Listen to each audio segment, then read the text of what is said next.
शेषफल के शेष क्रम के सीरीज में हम थोड़ा आगे बढ़ते हैं। एक बार देखते हैं नेक्स्ट हमारा क्वेश्चन क्या है। किसी संख्या को 57 से भाग देने पर 25 प्राप्त होता है। यदि संख्या का तिगुना कर दिया जाए तो शेषफल कैसे प्राप्त होगा। जैसे कल जब हम संख्या का वर्ग कर रहे थे, घन कर रहे थे, तो हम संख्या के बजाय हम क्या कर रहे थे, शेषफल में ही पूरा का पूरा एक्टिविटी कर डाल रहे थे। सेम एज इट इज किसी संख्या को 57 से भाग देने पर शेषफल 25 प्राप्त होता है। संख्या का 3 गुना कर दिया जाए तो क्या प्राप्त होगा। अब हम क्या करेंगे, नियमतः इसका उसका क्या कर देंगे, गुणा कर देंगे। ठीक, देखो अब हम डिस्क्रिप्टिव नहीं बताएंगे, हम एक एक चीज़ समझाएंगे। अब सिर्फ हम ओरली समझाएंगे और काम की बात समझाएंगे। हम क्या करेंगे, 25 का 3 से गुणा कर देंगे, 25 तियाँ 75 और हमारा क्या है 57, भाग कर देंगे, काम खत्म। ठीक, मैंने 57 से भाग कर दिया। अब हम यहाँ लिखेंगे 57 का नम 57, क्योंकि 57 दूनी जाएगा नहीं, घटा देंगे। 15 में 7 गया 8, 8 7 15 होता है। 5 में 7 जाएगा नहीं, एक उधार लेंगे हम, है ना। जब एक उधार लेंगे तो हमारा 15 बनेगा। 15 में 7 गया 8 और यहाँ 6 में 5 गया 1, यानी हमारा अगला शेषफल, अगला उत्तर हमारा क्या रहेगा, अगला उत्तर रहेगा हमारा 18। क्या उत्तर रहेगा, 18। अगर हम संख्या का तिगुना करके इसको सवाल को सॉल्व करेंगे तो हमारा क्या बनेगा, 18 शेषफल आएगा। हम संख्या नहीं निकालेंगे, हम अगर हमको संख्या निकालनी हो तो हम संख्या निकाल सकते हैं। शेषफल 25 आता है तो 25 गुणे 57, 57 का 57 धन 25 कर देंगे। फिर इसका जो संख्या आएगी हम उसका 3 गुना करेंगे, फिर 57 से भाग करेंगे।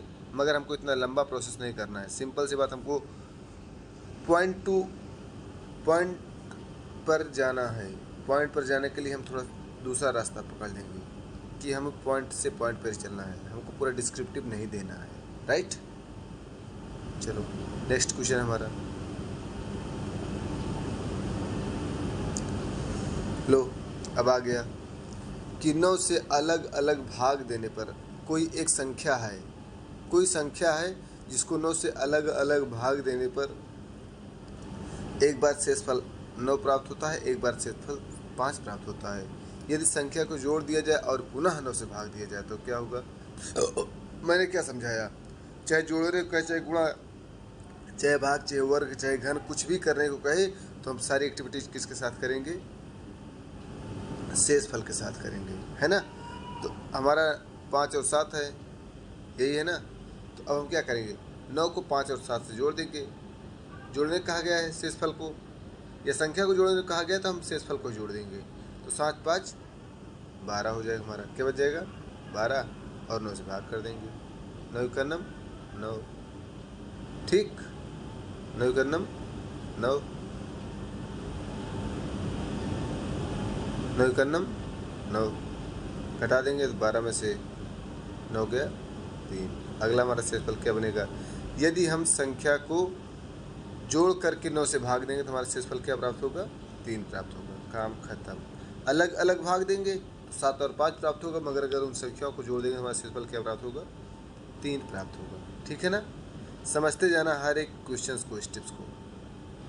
अब देखो, अब यहाँ पर थोड़ा एक कंसिक्वेंस आता है, हमने कहा थोड़ा एक ट्विस्ट लाया जाए क्वेश्चंस में।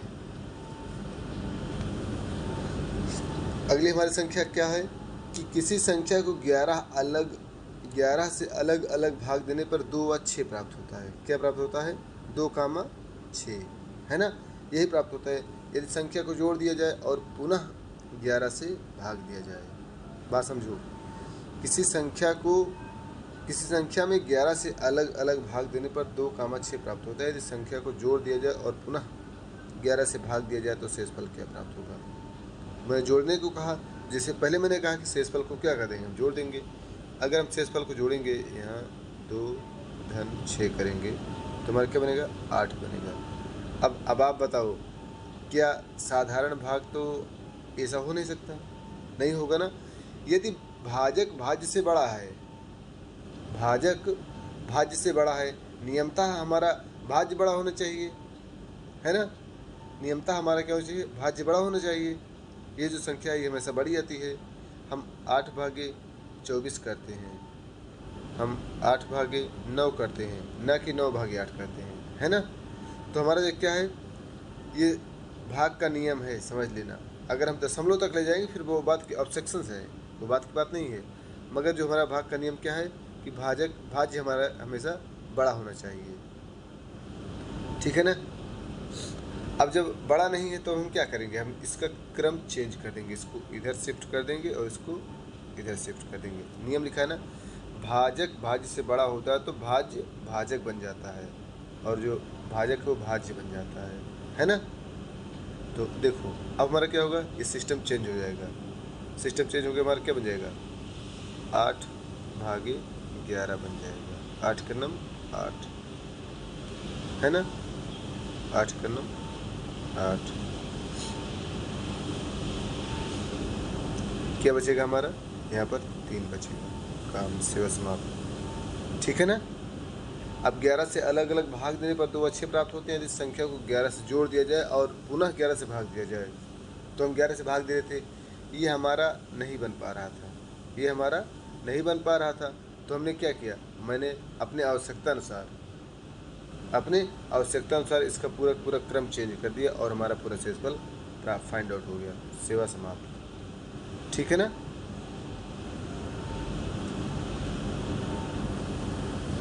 अब देखो, यदि किसी संख्या को 8 से भाग देने पर 4, 3, 5 प्राप्त होता है, यदि संख्या को जोड़ दिया जाए और पुनः 8 से भाग दिया जाए तो शेषफल क्या प्राप्त होगा।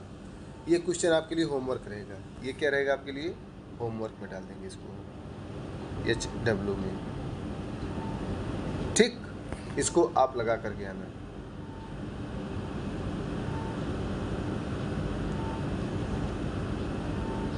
अब लो, ये हमारा 11 नहीं रहेगा, बाय मिस्टेक है हमारा 11 छप गया है, कुछ टेक्निकल एरर से 11 छप गया है हमारा, ठीक है ना। अब लो, किसी संख्या को 135 से भाग देने पर शेषफल 40 प्राप्त होता है, यदि उसी संख्या को 19 से भाग दिया जाए तो शेषफल क्या प्राप्त होगा। लो भाई, क्या कह रहा है, किसी संख्या को 135 से भाग देने पर शेषफल 40 प्राप्त होता है तो उस संख्या को 19 से भाग देने पर शेषफल क्या प्राप्त होगा, है ना। ध्यान दो, एक चीज़ और महत्वपूर्ण चीज़, अगर शेषफल भाज्य बड़ा है भाजक से, हमको 19 से भाग देने को कहा गया, 19 40 से छोटा है, तो हम डायरेक्ट पूरी एक्टिविटी किसके साथ कर डालेंगे, शेष के साथ कर डालेंगे। किसके साथ कर डालेंगे, शेष के साथ।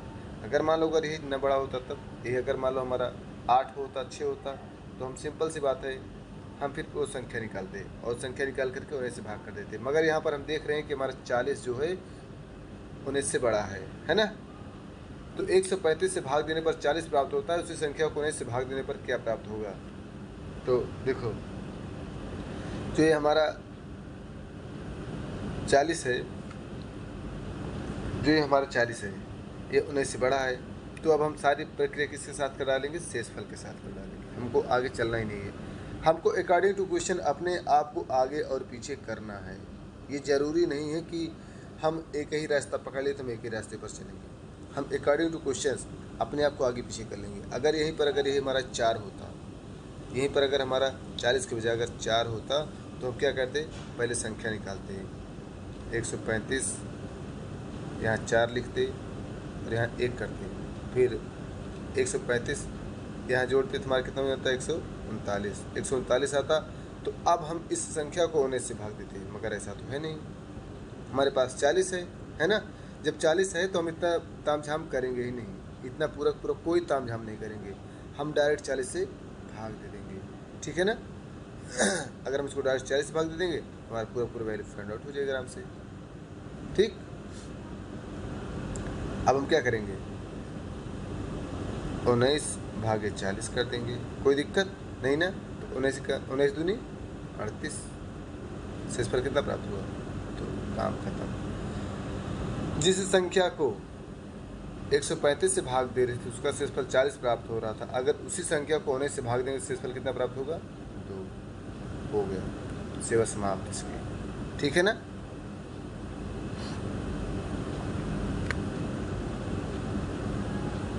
अब देखो,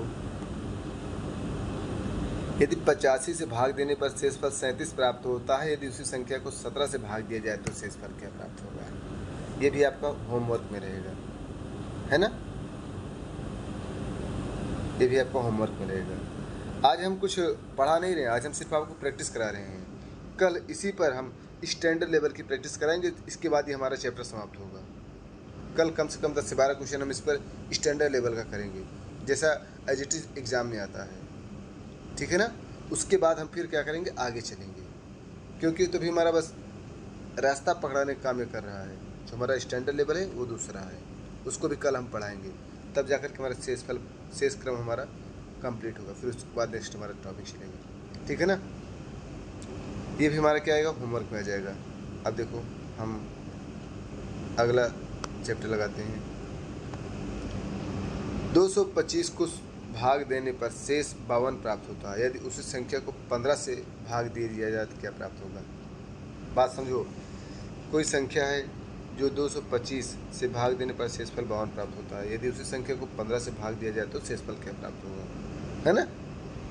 तो बाबूजी हम वही काम करेंगे, हम डायरेक्ट शेषफल से 15 को भाग दे देंगे, काम खत्म, हमारा पूरा प्रमाण आ जाएगा ना? ये भी आपके लिए होमवर्क के रूप में ही रहेगा। मतलब आज आपको 3 सवाल मिल चुके हैं, एक सवाल यहाँ पर है, एक सवाल ये है आपका होमवर्क, एक सवाल ये है आपका होमवर्क, है ना? आप इसको समझना, लगाना, ठीक है? आज हमारी क्लास यहीं पर समाप्त होगी, क्योंकि आज हम प्रैक्टिस सेशन कर रहे थे। अभी मेरे को सीखना नहीं है, पढ़ाना नहीं है। कब तक? जब तक हम एक चीज़ को बारीकी से, हर एक स्टेप को, हर एक पॉइंट को समझ नहीं लेंगे, तब तक हम अगले स्टेप पर मूव नहीं करेंगे। ये बात ध्यान से समझना। हमको हर चीज़ एकदम मजबूती से पढ़ करके चलना है, मजबूती से। ये ना रहे कि अभी यार हमारा ये छूट गया था, ये पॉइंट हमारा छूट गया, इसको पढ़ाया गया होता तो क्या होता, उसको पढ़ाया गया तो क्या होता। हम खुद से पढ़ाई खुद के लिए कर रहे हैं, हम खुद से पढ़ाई खुद के लिए कर रहे हैं, हमें खुद को आगे बढ़ाना है। तो आप लोग हमारा साथ दो, इसी तरह मजबूती से लगे रहो, ठीक है ना? सारे क्वेश्चन सॉल्व करो, हर चीज़ सॉल्व करो, आपको हर एक स्टेप, हर एक पहलू बताएंगे। और जैसे आज पढ़ा रहे हैं, आसानी से एकदम ओरली बता रहे हैं, चिंता ना करो। अगर आप लोग साथ देते रहे ना, तो पूरी मैथ ही ऐसे ओरली लगा डालेंगे, मेहनत ही नहीं करेंगे। महज 20 से 25 क्वेश्चन ऐसे होंगे इस मैथ में, पूरी बुक में, जिस पे हम लोग मेहनत करेंगे, नहीं तो कुछ करेंगे ही नहीं। मेहनत करेंगे शुरू में, फिर उसको ऐसे ओरली सॉल्व कर डालेंगे, ठीक है ना? चलो भाइयों।